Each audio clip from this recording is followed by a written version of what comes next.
Good morning. I'm Olivia Smith, Vice President of Administration for the Rocky Mount Area Chamber of Commerce.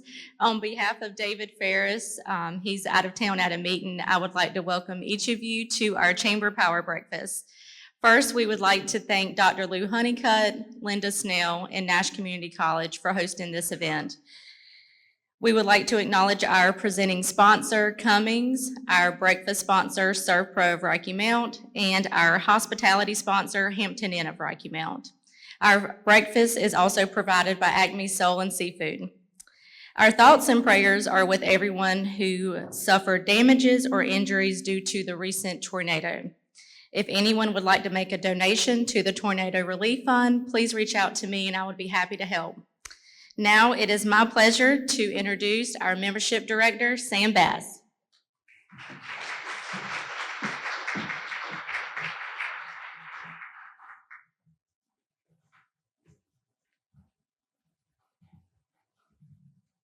You fix this microphone.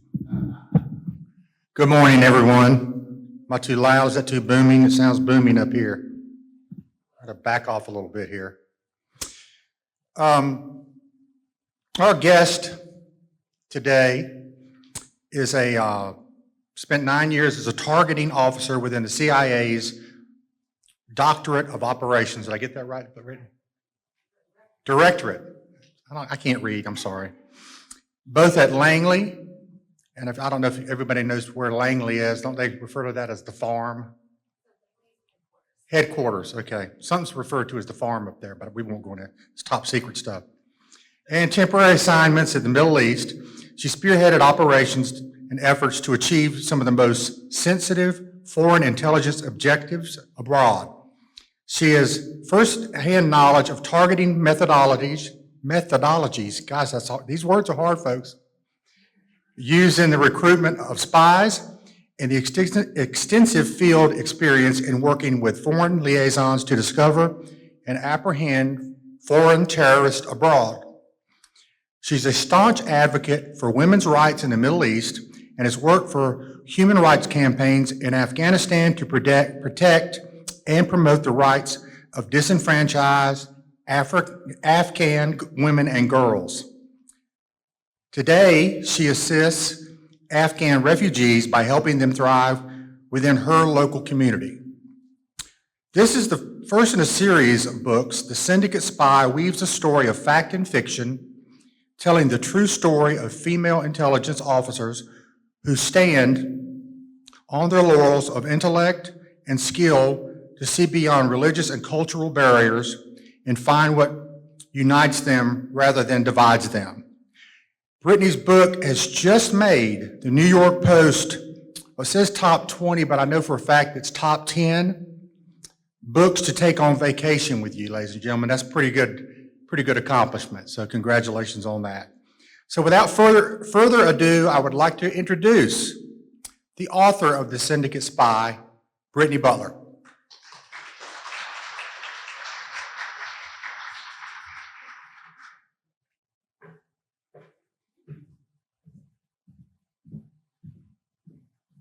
Okay, I am a shorty, so let's lower that.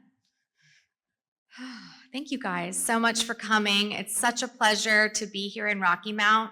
I love your town so far. I'm having so much fun. I had a wonderful appetizer or drink last night at Prime, and I visited Outback to finish some of my work last night, and I just find the people so delightful. So thank you so much for having me.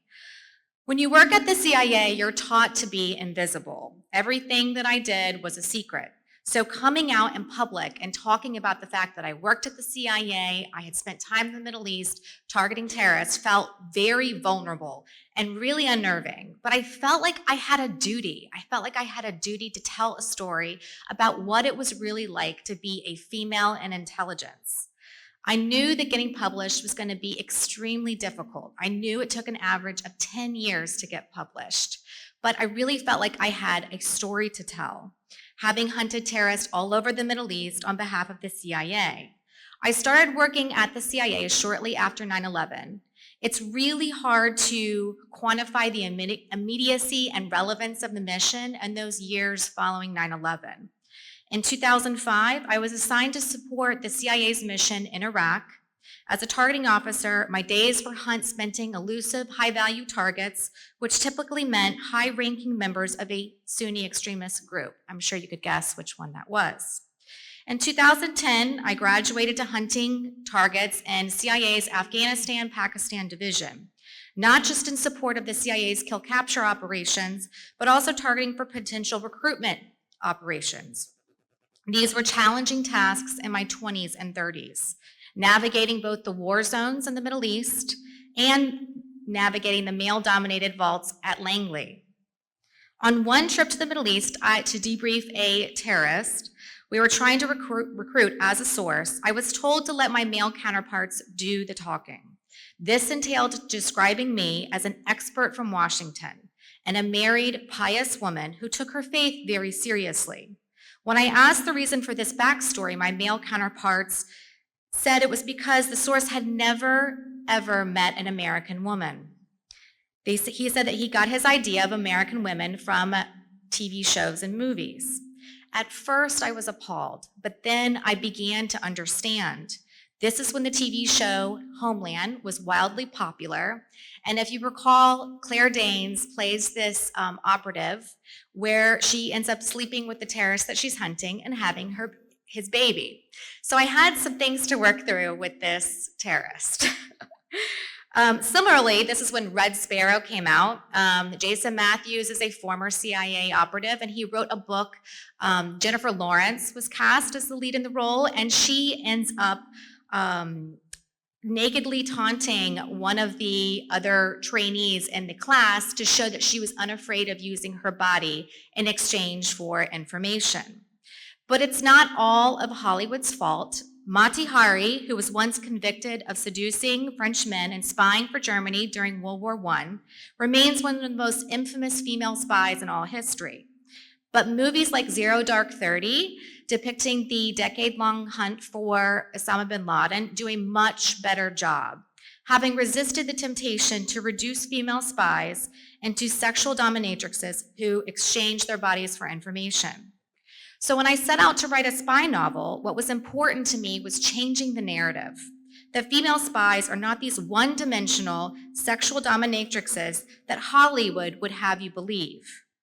I wanted to create female characters with depth and intellect, telling the true stories about females and intelligence. Having worked all over the Middle East, debriefing sources and detainees, where some Sunni extremists refuse to look at me in the eye, I would argue that women actually have had the more difficult task in the area of counterterrorism. We encounter all the same challenges that our male counterparts encounter, but we have to do it in some extremist circles where women are not seen as equals. When it came to debriefing sources and detainees, I found that the single most important quality to develop was rapport with a source, was to know everything about the terrorist network that I was targeting, how it functioned, how it was financed, and the key decision makers. That gave me the upper hand. I also made certain that I knew all the details about who I was meeting with, where they were born, who their parents were, how they grew up, and what kind of car they drove. When I left the CIA in 2016, I joined the human rights organization Women for Afghan Women. There, I was humbled and impressed by the resilient Afghan women that I worked alongside, who had survived generations of discrimination, yet refused to be victimized. They were resilient and they had really powerful voices. So I wanted the Arab female in my novel to have those same qualities. But my book is not a memoir. It is fiction based on fact.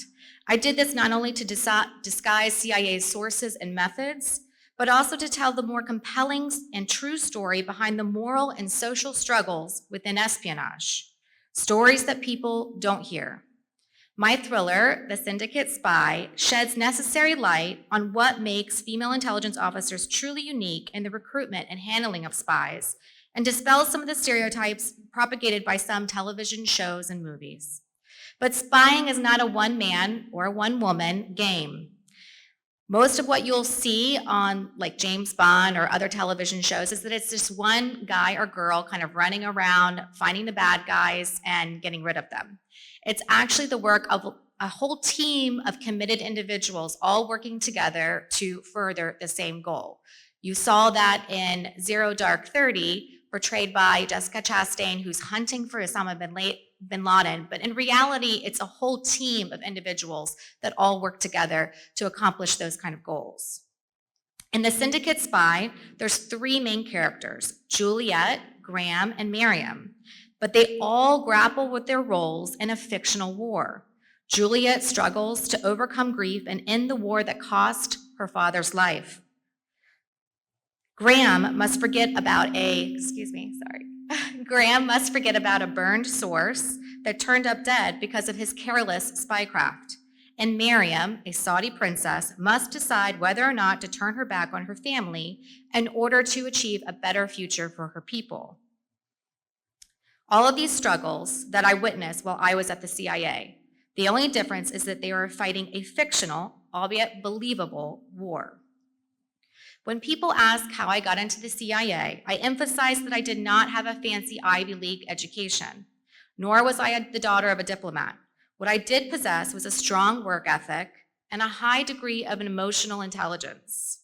By emotional intelligence, I mean the ability to gauge both a source's veracity and their willingness to work with the CIA, something I believe women can sometimes be better qualified at. Not to mention, we're a little better at divorcing our ego to get the mission accomplished in some respects. Over the years, we've heard a lot about James Bond, Jason Bourne, and Gabrielle Lons of spy fiction. While highly entertaining and well done, I think it's time for a different kind of spy story, one in which a real female spy emerges from the shadows to tell her tale. That's it.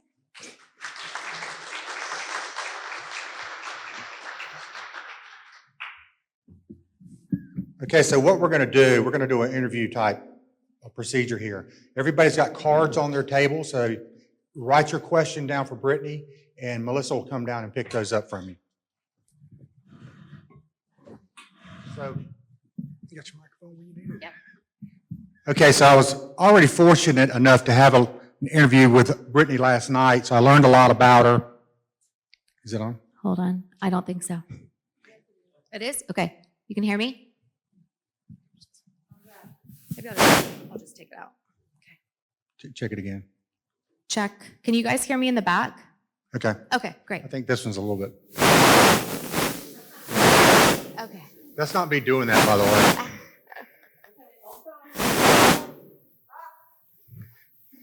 Pay no attention to the lady behind the curtain.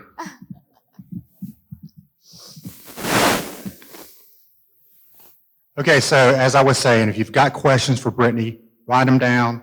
Melissa will come down and get them. Okay, so thanks for being here, Brittany. Thank you for having me. Love having you here in town. So a female agent is not the normal in the business that you're in. What prompted you to apply for the CIA?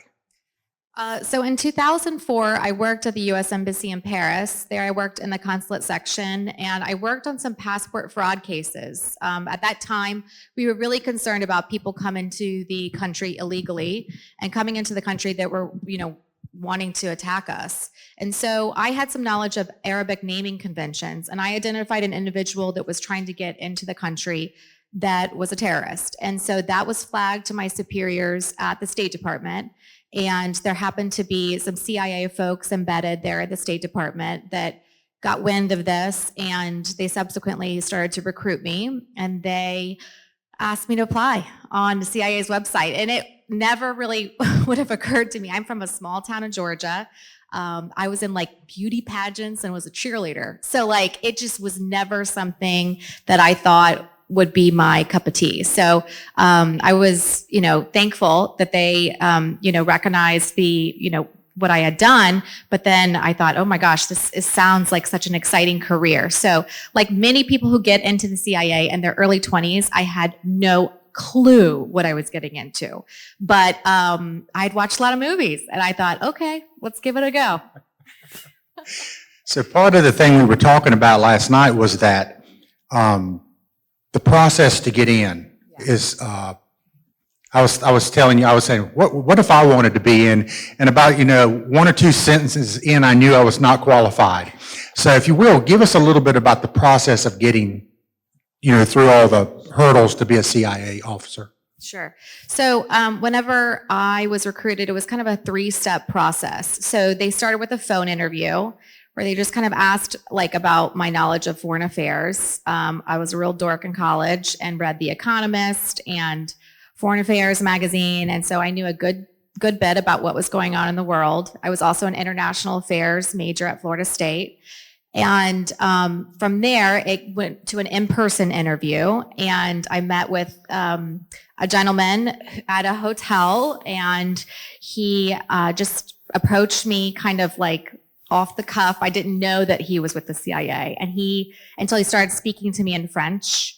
I know French, and was asking me about the Gaza Strip and the conflict there, and wanted to make sure that I wasn't lying, basically, on my job application that I could speak French. And so we went through, a series of questions just about the conflict there, and he asked me to draw some maps about, where Israel was and what the surrounding countries were. And I did that, and I guess I passed that. And then they flew me up to DC for the rest of the interviews. And that's where it got a little bit more serious. I met with some case officers. So I was recruited at that time to be a case officer, which is the person that is in charge of spotting, assessing, and recruiting our spies overseas. And I met with some senior case officers that had actually worked during the Cold War. And they assessed me on what my ability would be to recruit sources. And then I went through a series of polygraph examinations, which was definitely not fun. And I think Sam wants me to tell this story. Do you want me to tell the story about my polygraph? Okay. So during the polygraph examination, it's called a lifestyle polygraph. That's what you need in order to have access to classified information at the CIA. It's the highest clearance level. And during a series of questions with the polygraph examiner, he said, have you ever done drugs? And I was just I just wanted to drink alcohol. Just wasn't into drugs. I just wasn't. And he was like, God, you went to Florida State, you're in our sorority, there's no way you would smoke weed. I'm like, no, I really didn't. And he was like, God, this was probably on hour 16 of the polygraph examination. So I was really tired. I just wanted to get out of the room. I was hooked up to all sorts of devices, monitoring my heart rate and, if I was sweating or not, which of course, who wouldn't be sweating in this type of situation? And he said, listen, if you don't admit to smoking weed, you're not getting this clearance. You're not getting this job. This will all be for nothing. And he left the room. So I'm going to give you some moments to think about this. He left the room, and I start kind of the process of, oh my gosh, if I just tell him that I smoked weed, he'll lay off me and I can get out of this room and I'll get my job at CIA. Because he told me, he was like, it's really not a big deal if you smoke weed once or twice. But then I thought more about it, and I thought, oh, well, maybe this is what he wants to see. If I'm willing to compromise my integrity, to tell a lie in order to get what I want. And so when he came back in the room, I said, I'm sorry, I just never smoked weed. And he said, oh, I'm sorry too, because you didn't get your clearance. Thank you for your time. And you didn't get your job at CIA. I'm like, damn, And I go home, got called my mom, I didn't get the job, and she didn't know what I was interviewing for. I didn't get the job, but it was a good experience, yada, yada. And 2 weeks later, I get a letter in the mail that says, congratulations, welcome to the CIA. You have your clearance. They were already playing with your mind, right? Yes, absolutely. So I'm going to move on to some other things, some of the more things with more meat on them. So during your career, what was the most dangerous situation that you were ever in, and did you fear for your life? Yeah, so I spent a lot of time in the war zone. So Iraq was one place that I spent a lot of time in. And at that time, the military controlled most of everything, the US military. And so I really wasn't scared there. I wasn't nervous. I was really scared when I was outside of the war zones and I was in a Middle Eastern country. I can't name which one. And I was working with the Foreign Intelligence Service there, and we were meeting with a high threat individual. So we call them high threat meetings, which just means that, we've done our background investigation on, a particular potential source, and we think that he is willing to work with the CIA. He has the access that we need, but we really don't know if he's going to come to the meeting with a bomb strapped to him. So it's quite nerve-wracking. We were meeting with the source in a hotel, and in this city, they didn't really have metal detectors whenever you walked into the hotel. So I knew that, he could have gotten in that way. We did rely upon the Foreign Intelligence Service that we were working with to pat down the source. But again, it's like you have to put a lot of trust into the Foreign Intelligence Service that you're working with, that they're doing a thorough pat down. So yeah, that was scary for me because he was a terrorist, right? He was a terrorist and he was part of a terrorist organization, and I was meeting with him for the first time.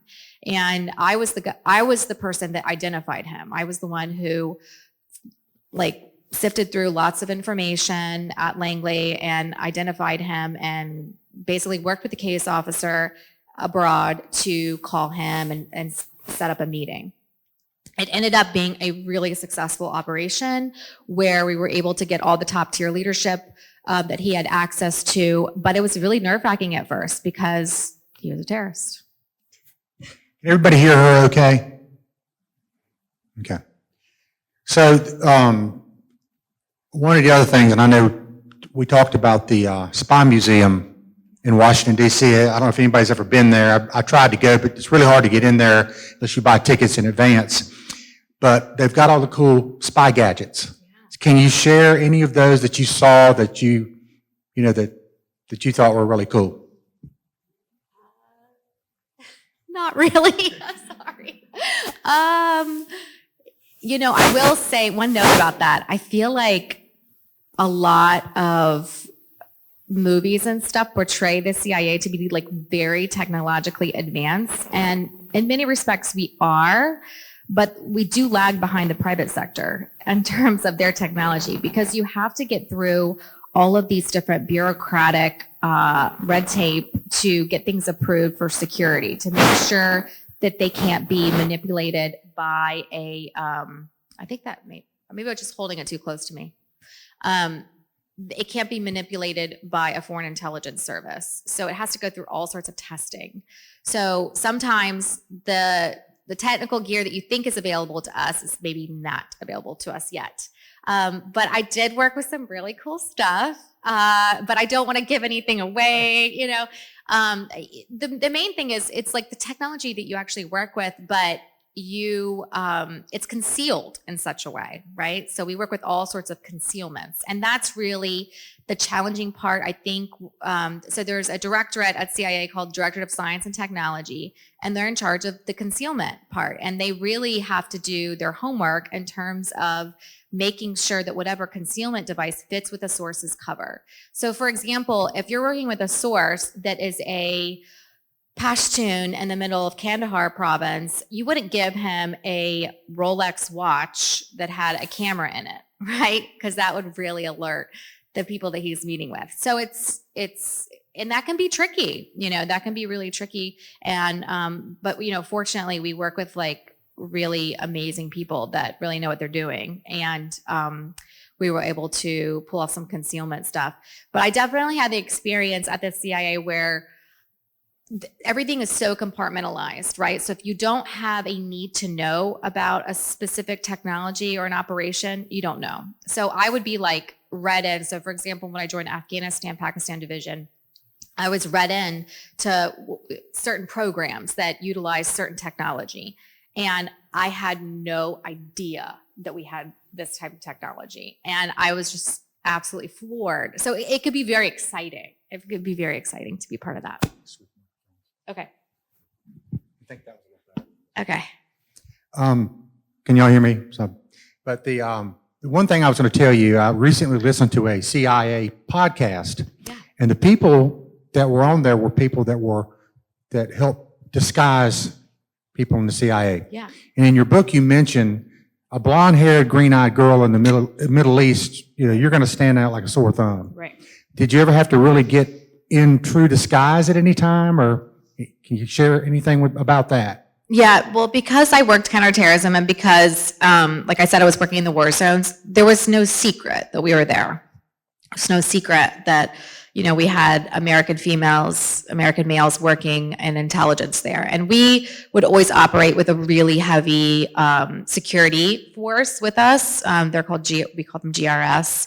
And, they had machine guns. We had bulletproof vests on. So it was kind of like, yeah, just try to come up to me. It's not going to go well for you. So, and then like I said, when I worked in, with our Arab intelligence agencies abroad, I was relying on them a lot for protection. So it was like, I just never needed to.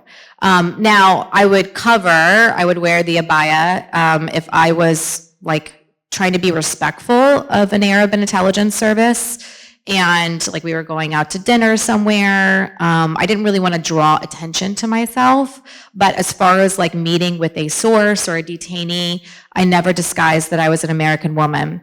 I did that also because they treat American women completely different than they do the women of their own culture. So they almost looked at me like I was like a different species. So, they showed me a lot more respect, honestly, and they didn't treat the females of that culture with that same amount of respect. I think it had to do probably more so with the men that I was working with, because they were like, special forces and stuff, and would like rip off their heads if they were disrespectful to me. But I like to think it's because I was smart. Well, you were probably kind of a badass too there, right? So your experience in the Middle East, how has that affected your current lifestyle? Well, I think I probably look at the news a little differently. Having spent time over there, having understood a lot about the culture, and having worked with the people, I think I might have a different perspective. I think I saw them on more of like a human level. Like they're just like us in terms of they want the same things for their children. They want, better lives for their children. They want education for their children. And so I tried to find common ground with our sources and our detainees and even terrorists sometimes. And just in terms of how can I find a way to relate with this person from a completely different culture, a completely different set of morals than me. And that seemed to be a common way that we related to one another. So when I look at the news and I look at what's going on in the world, I think I look at it from a little bit of a unique perspective, having actually spent time in some pretty dangerous places. So we're going to get to more items in the current news, but before we do, I want to talk about your book a little. What prompted you to write it? Well, so like I said in my speech, I really wanted to change the narrative about female spies. And I think I might have come out like, I don't like men or something, and I hope it didn't come off like that. I respect, all the jobs of everyone at the CIA. I just think that there's been a lot of attention on females, and just in terms of their looks or their sexual prowess in this industry, and it's like not at all the way it goes. If anything, if you ever got caught, like for example, like sleeping with the source to get information, you are immediately out of the CIA. They absolutely do not do that. They do a lot of other shady stuff, but one thing they do not do is sleep with people for information. That's one of the first things they tell you. So it's like it just makes me so mad when I like watch TV shows and movies and I'm like, that's not the way it goes. Now I know everything's for an entertainment value, and I totally get that. But I would love to watch something that was like equally entertaining, but didn't portray women in that way. And so that's why I wrote The Syndicate Spy. I really wanted to shed some light on women that have been working in, like, for example, the counterterrorism mission. We've really been spearheading things, and you'll see that portrayed more accurately in a movie like Zero Dark 30 for the targeting officer that led to Osama bin Laden. That really happened. And I think that those stories need to be told. Another reason why I wanted to write this book is because I wanted to shed light on powerful Arab women. I think those women are unbelievably resilient. The women I've worked with, I think, are so powerful. And I think oftentimes the media or the Sunni extremist groups, they victimize them. They make them look like these lesser individuals. And so I wanted to really create these two really powerful female characters. Juliet is the American spy, and Miriam is the Saudi princess. And together, they work together to end a global energy war. And but it explores the depth of what it takes to run sources, what it takes to operate in that kind of environment, and the challenges that women are up against in doing that type of work. So I'm going to tell you kind of an embarrassing thing that happened to me. I was in the process of reading her book, and in the course of back and forth emails corresponding with her, I said, I was asking her how much was the character about based on her, because I was picturing her in the book. And then I got to a romantic scene in there, and I'm like, that kind of gave me a little bit of a creepy thing, and I'm like, oh God, I can't believe I've told her that. But she assures me that it's not based 100% on her. She's not the character in the book. Juliet is. Yeah. So you got to finish the book before you start asking questions sometimes, I guess. But yeah, and I mean, on that point, I think sex is cool, but like with meaningful sex, not like a hoochie giving it out for information. So there's great sex scenes in here, I think. And but it's like meaningful. I don't know.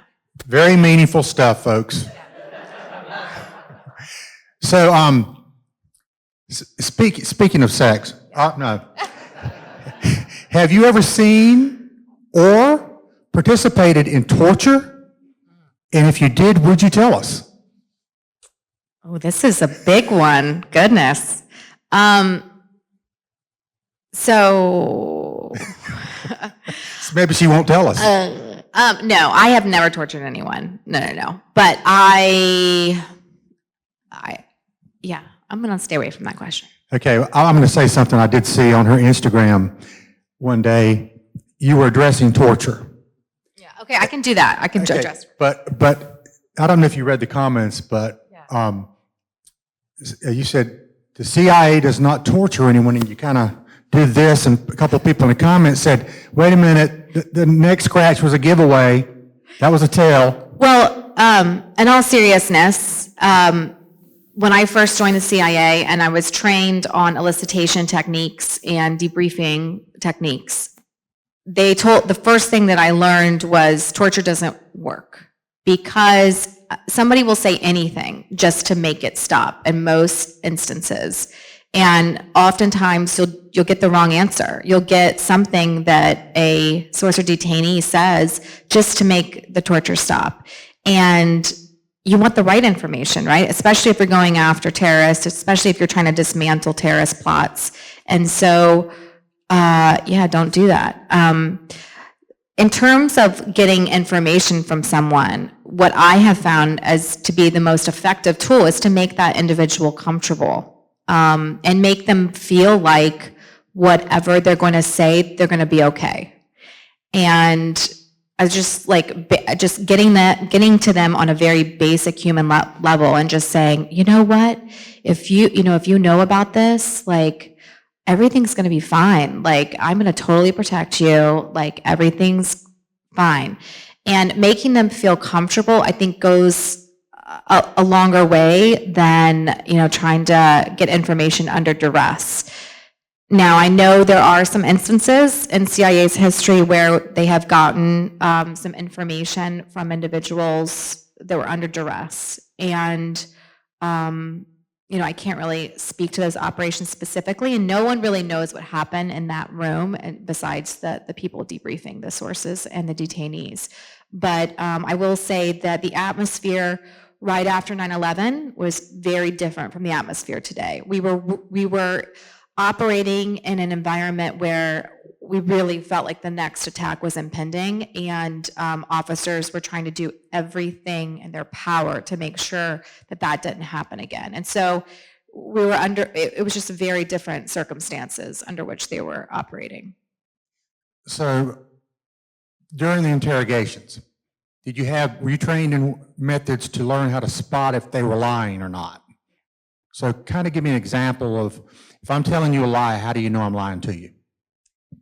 Well, I think it all has to do with baselining an individual, and that comes with just asking them questions that you already know the answer to. So whenever you go into a meeting, let's say you're meeting with, say you're a store manager, and you're meeting with one of your employees that you think stole something, you should go into that meeting already having watched the video, or the security camera watching them steal something. You should already go armed with the information. So in the case of like debriefing a source or a detainee, I should already go in knowing the answer that I'm looking for from a source. And so you're able to gauge based on, baselining, what does it look like when they tell the truth?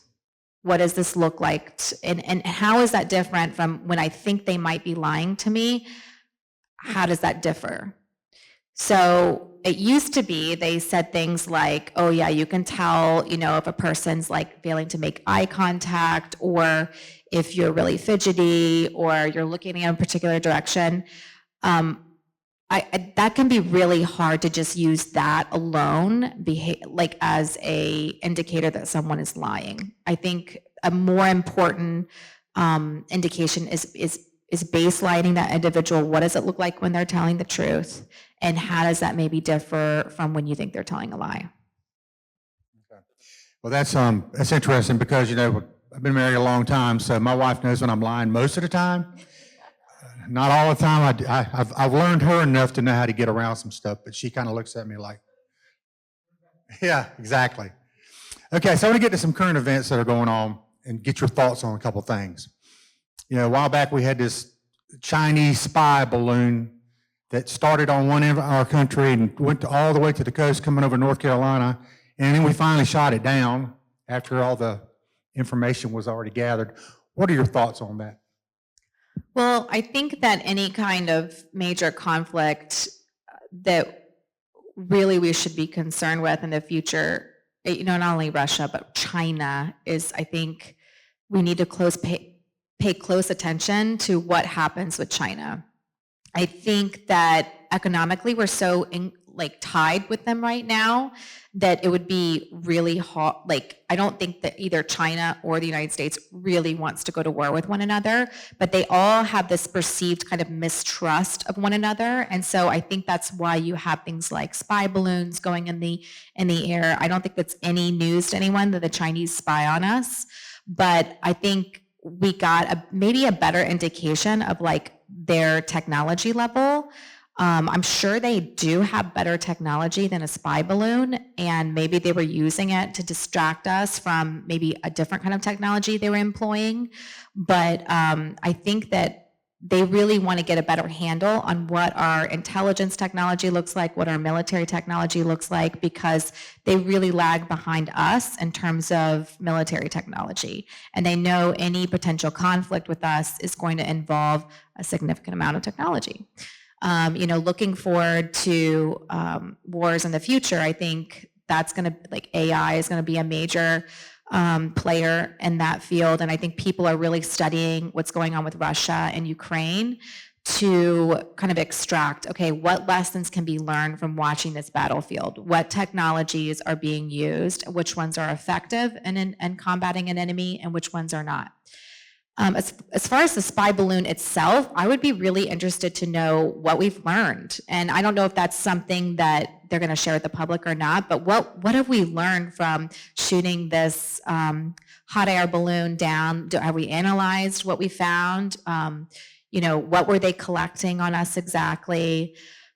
yeah, that's how I would look at it from an intel perspective. I would be wanting to extrapolate what we've learned from this balloon sense. But I think really we have to pay attention to what happens in terms of China's military technology and make sure that ours is always stronger than theirs.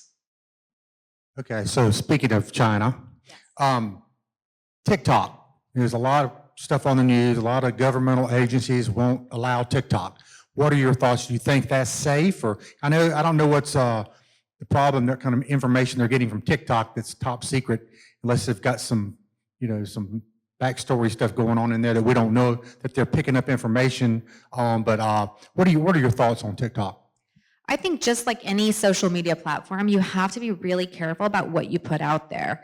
So like I'm really conscious of, I don't do a lot of my social media videos in my home around my kids. I don't reveal my address. I don't reveal where they go to school. I don't reveal like my license plate number. Like I think no matter what social media platform you're talking about, you just always need to be careful about what you're putting out there. I don't necessarily believe that TikTok is worse than Facebook or Instagram.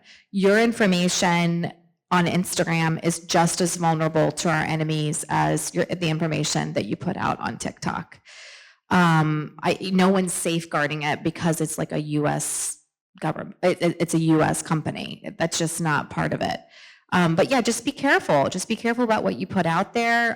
If you ever feel like a threat, and then also like just know that I think there's this misconception about the intelligence agencies in particular that we're like all spying on everyone. And like, I'm not gonna like, if you don't have any kind of terrorist nexus, if there's no reason to be going after you, we're not looking at you.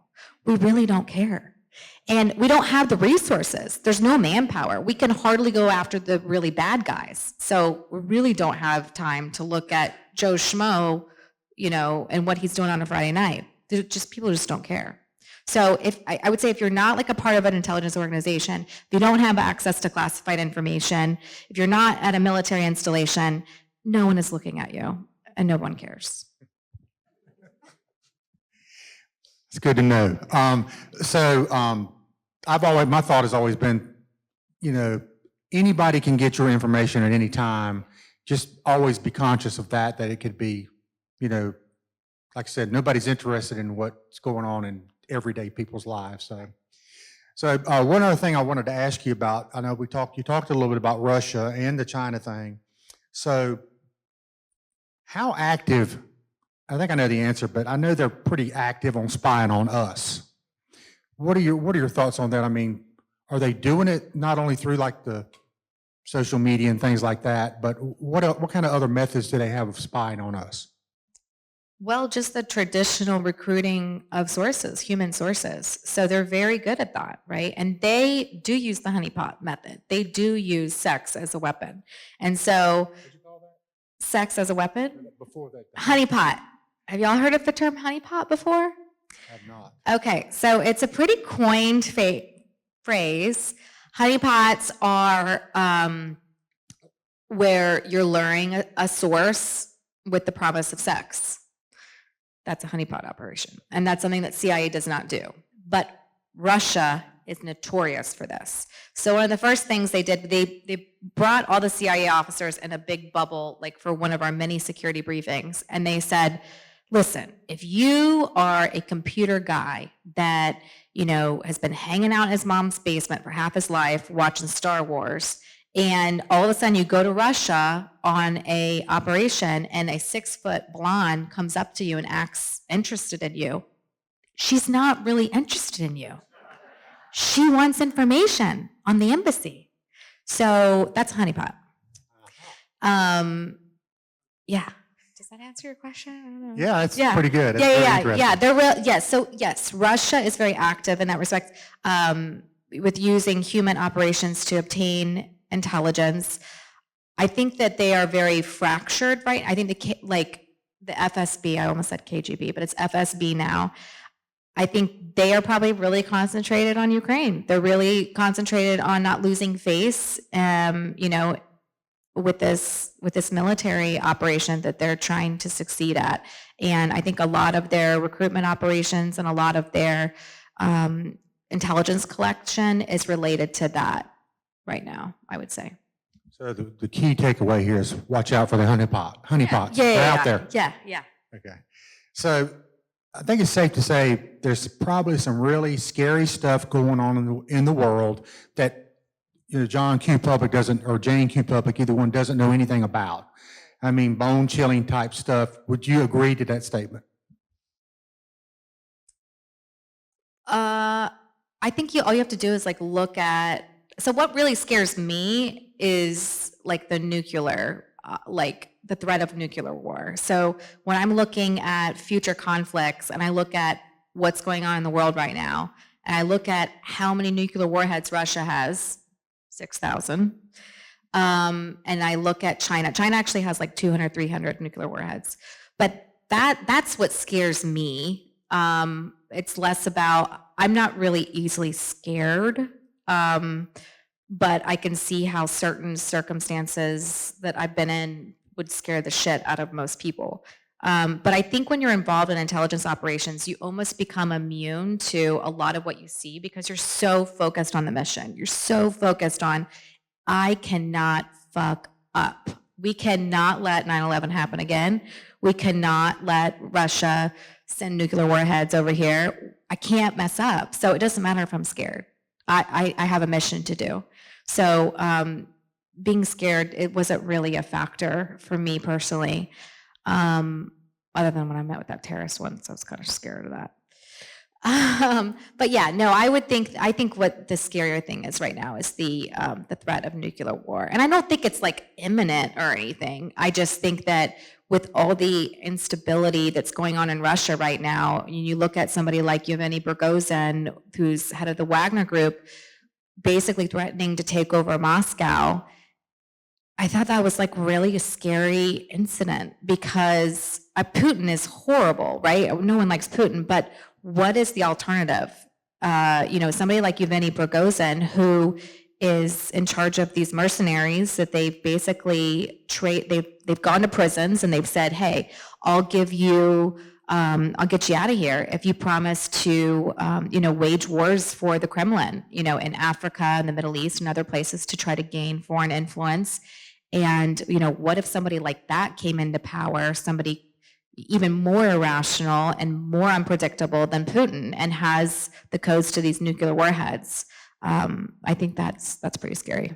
Well, that's a big fear. You got to think about if Putin gets pushed into a corner, will he use them? But at the same time, we're going to deal with the enemy we know, which is Putin. We don't know what this other guy would do. So right. I certainly understand that. Okay, so this time, I'm going to take some of y'all's questions. If Melissa will bring them to me, please.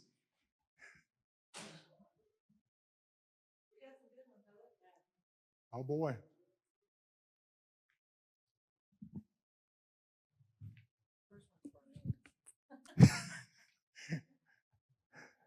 Thank you.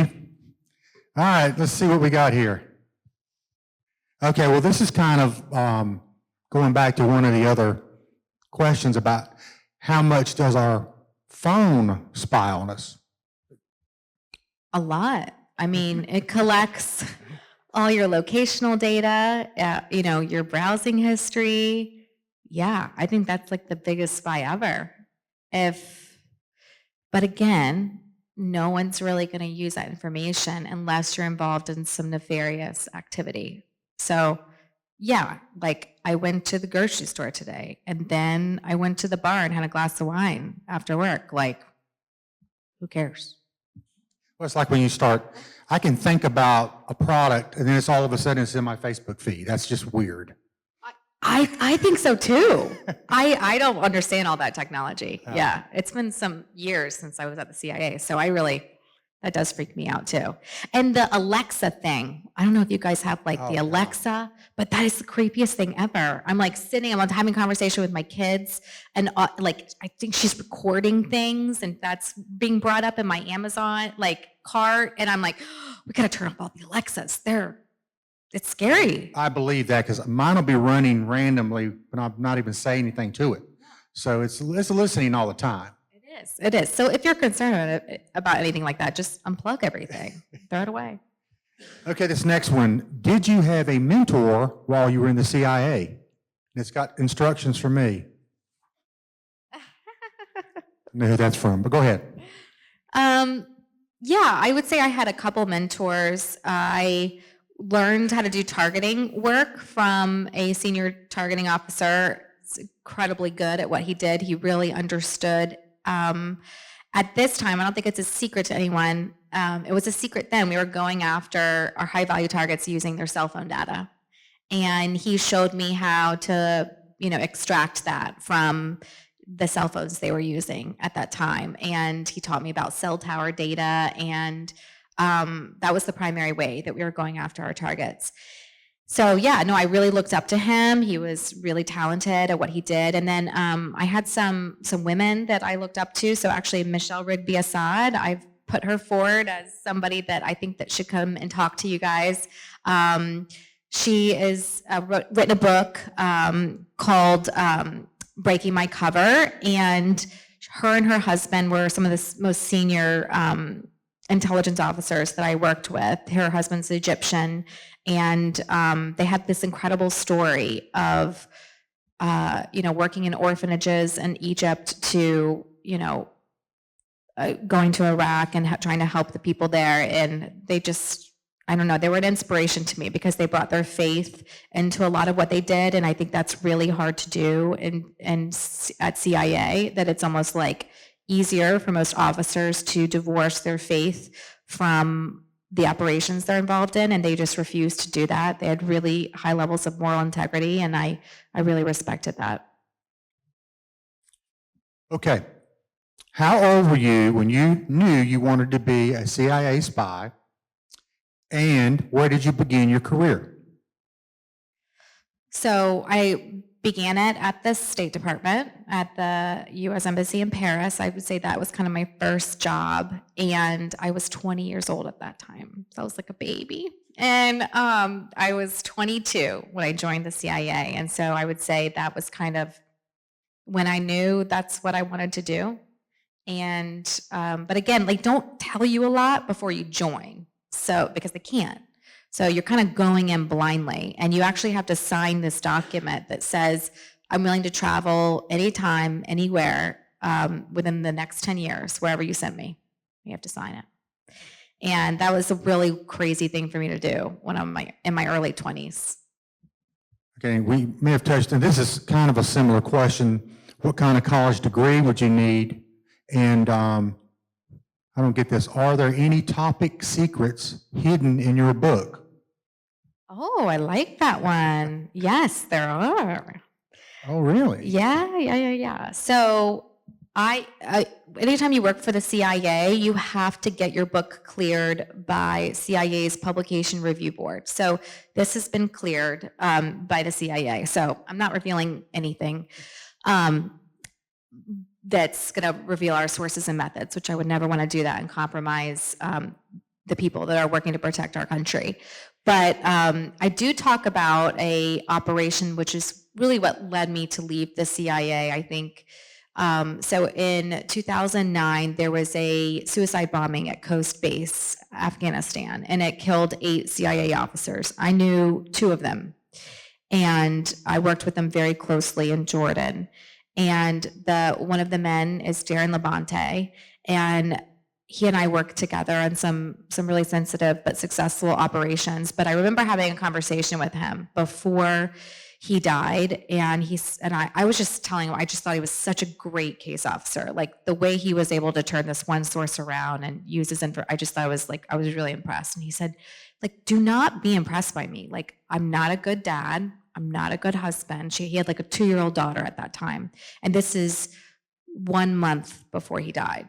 He didn't know he was going to die, right? But he was like, put your family first. If I've learned one thing in this career, is don't do what I've done. And I've had to put this career first, and it's really hard on my family. And so that really stuck with me when I started to have children and, make some decisions in my life. And I actually, I talk about that operation in the book.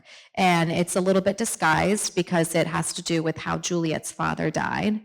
And, but I've modeled that off of something that really stuck with me in my career. So yeah, I would say that. So some of these questions you've kind of already answered. Yes. But this one, did you ever wear a disguise? Yeah. So no, not really. They don't really work very well. So no matter how good the disguise is, if you get really up close to someone, you can tell that it's just looks a little bit off. So we, as officers, we didn't really use them ourselves a whole lot, other than maybe a wig or something. We would have our sources sometimes use them when crossing the border. So I said I worked Afghanistan, Pakistan. So I work with a lot of sources that were constantly kind of crossing the border between Afghanistan and Pakistan and this place called Quetta. And we were really sensitive we didn't want people to know it was the same guy crossing back and forth. So we would dress him differently. So that's kind of the level of disguise that I was involved in. Okay. Another question on here was, and you've already addressed this, but there's a reason I'm asking you. It's asking if Afghanistan females were treated horrible, and I think the answer is yes on that, second and third class citizens. But I wanted you to talk a little bit about what you're doing now as far as that goes, and something to do with the outfit you've got on. Yes, thank you so much for that question, whoever posed it. So right now in Afghanistan, women are not allowed to work, they're not allowed to go to school, they're not allowed to leave their house. The one thing they can do is they can sew clothes. And so in Kandahar, I partnered with an organization there where these Afghan women, they are allowed by the Taliban to make clothes.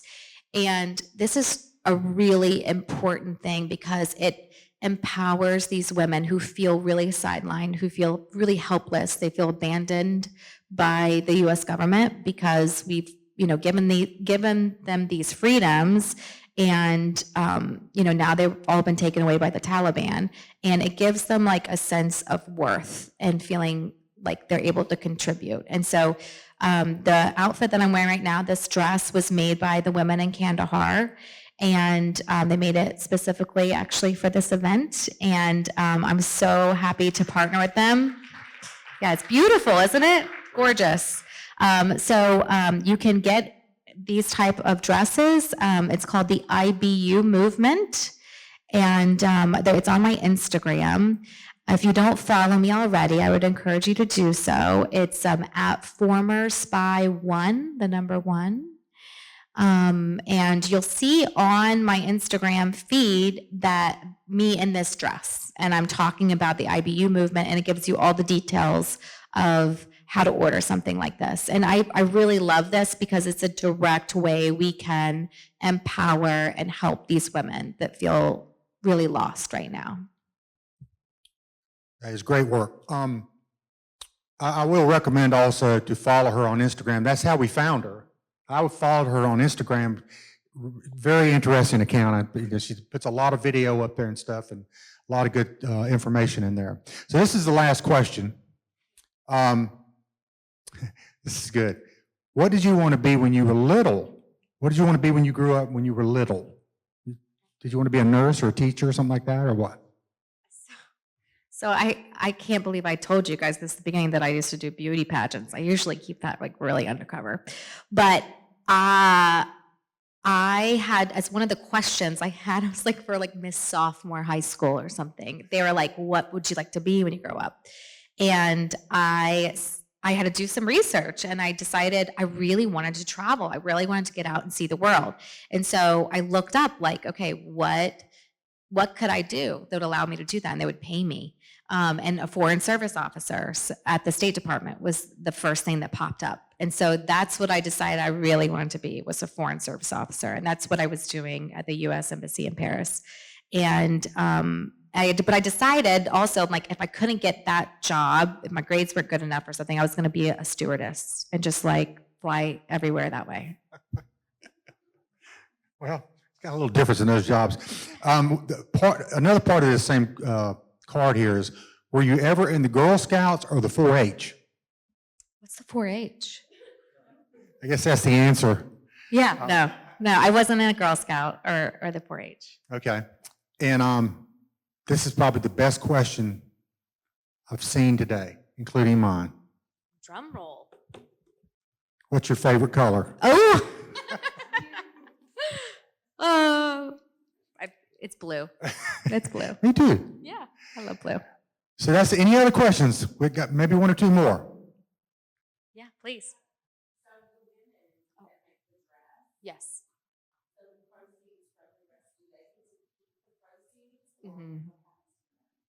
Yes. The proceeds go directly to the women.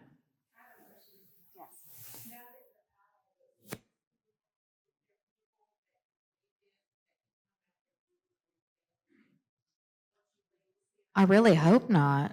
No, I mean, I'm really conscious about like where I speak and who I speak to, and I feel pretty comfortable, in the United States, just talking about my experiences. But I also believe not living in fear. I think I think the terrorists win. If you feel like you can't travel or you can't be who you are or talk about your experiences, I think you let fear win. And I'm a big proponent of not letting fear win. I don't want to live a life like that. But I'm also very security conscious. I live in a very safe area. I have guards and I have people, and I don't worry for my safety, but I'm very sensitive about my kids, very sensitive about not revealing too much about them, and I think like any mother, that's the primary concern. It's not me, it's my children. So, but yeah, I don't think any of you guys are terrorists, so I think I'm okay. Some of them are kind of shady. I mean, we're all a little shady, but yeah, no, I feel pretty safe coming out. But it is nerve-wracking. Yeah, I had a conversation with Michelle Rigby-Assad. I said, gosh, like, what do you think about it? And she said, and she's, like I said, she's got a really strong faith, and I do too. I like to think I do. If you feel like God is calling you to do this, you've got to go with it. And you've got to feel confident that he's going to protect you and everything's going to be okay, but be smart. Just be smart. Jonathan, you have one?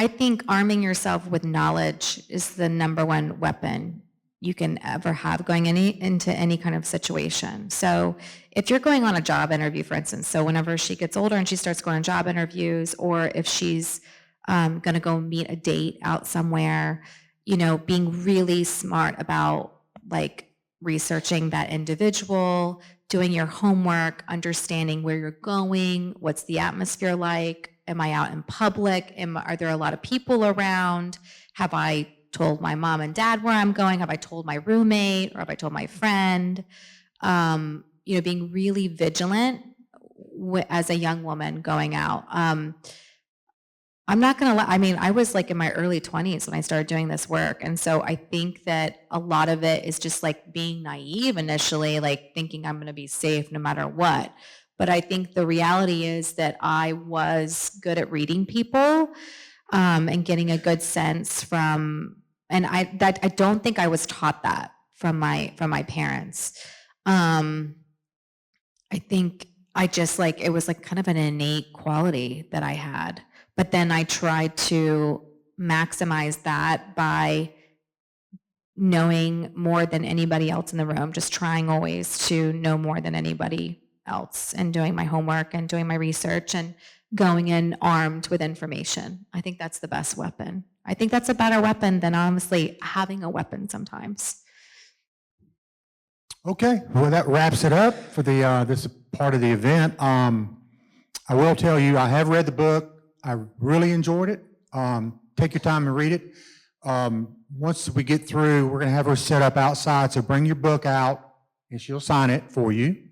I would like to thank her, and I appreciate you coming and taking your time to visit with us here, and hopefully you'll come back and see us some other time soon. Brittany, Yes, Butler, would everybody. love that. Thank you so much for having me. I appreciate it. Thank you, Sam.